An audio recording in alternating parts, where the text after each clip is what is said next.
What is going on, YouTube Nation? This is Darth Dividend. If you guys are new to my YouTube channel, make sure you subscribe and hit the notification bell so you don't miss future videos.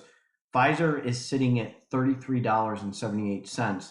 Now, I have emphasized this stock and its potential and why I will continue to buy the stock. So, first of all, $33.78. If you look at how it's done recently, okay, in the past few years, it has not done well against the S&P, which I will show you in a second, but $33.78 with a nice dividend yield. Now let's think about this.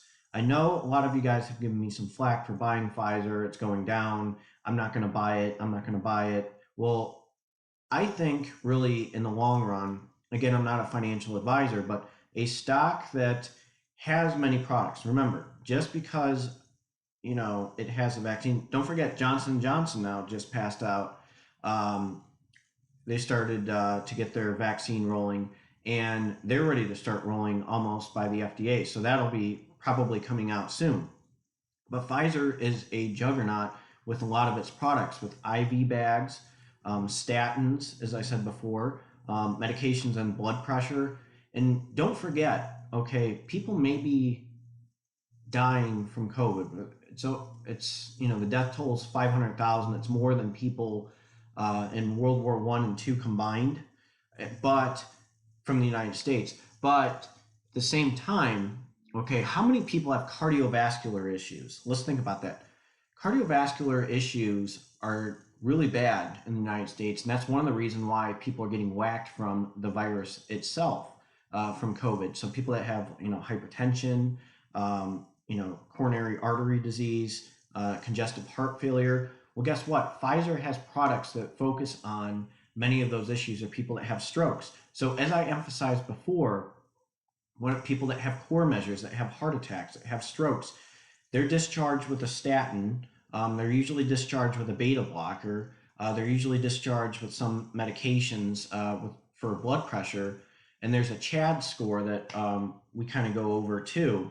So if their CHAD score is like 2 or above, usually they have to be on an anticoagulant. Or if the score is usually around 1, basically what I'm learning about, they have to be on anti platelet medication. So that's another thing. So that has to do with AFib and people that have cardiovascular issues. So Pfizer has many products out there. Okay, it's not just the vaccine. I believe that this is a undervalued stock, and let's just jump and see how it's done against the S&P. So the S&P now is catching up to Pfizer. Pfizer was beating the S&P, but now the S&P is slowly catching up to Pfizer.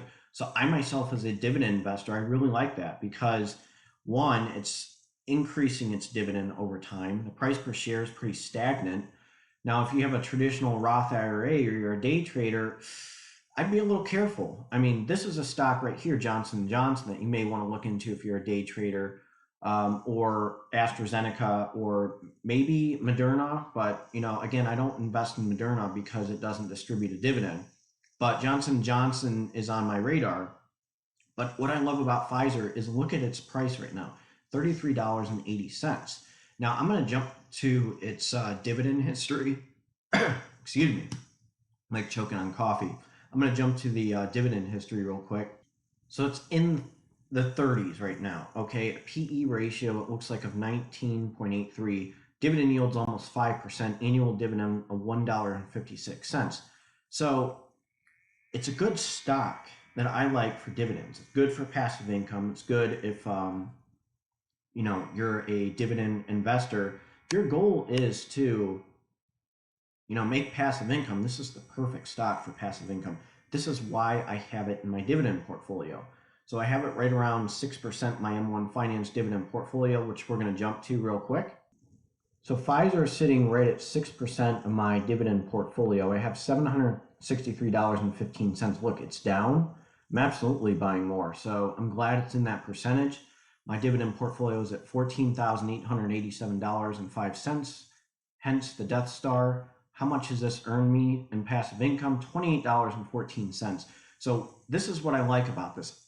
I am getting something out of it, okay? putting money in, getting dividends, getting passive income, and it's just growing. So more and more shares are going to start buying Pfizer. So if you look at my activity, okay, recently WestRock just gave me a dividend, but again, because of Pfizer, I'm starting to get dividends. Look at these; these are starting to kick in. So I just put this in my, I switched this, got rid of this, put it in my E-Trade dividend portfolio. And I just sold this one for a profit. I'll probably add Hormel Foods eventually once my dividend portfolio starts getting more conservative. I'm going to have a little bit of a section that's a little bit more conservative, but this is what I like. This is what is good about Pfizer. It's dominating. Okay. I'm going to continue to invest in Pfizer. So, by the way, if you are new to my channel, I also have a referral link if you're interested. Click the link in the comment section if you're interested in creating a traditional or Roth IRA and or a dividend portfolio. I have my affiliate link. I'm pretty sure you earn $30 from signing up, and I earn $30 as well. But that's really what I like about Pfizer. I'm going to continue to reinvest my dividends with Pfizer, and I'm going to continue to buy more Pfizer. So let me know what you think. Do you like Pfizer? Are you anti-Pfizer? Just let me know. But I am buying that stock, and the dip's hitting. I don't care. I'm putting more money in. I want my money to make money. So you tell me, is Pfizer a good stock or not? Are you going to continue to buy? Are you going to let it? Are you going to wait till it dips more? Or are you selling it? So let me know. All right. Thank you.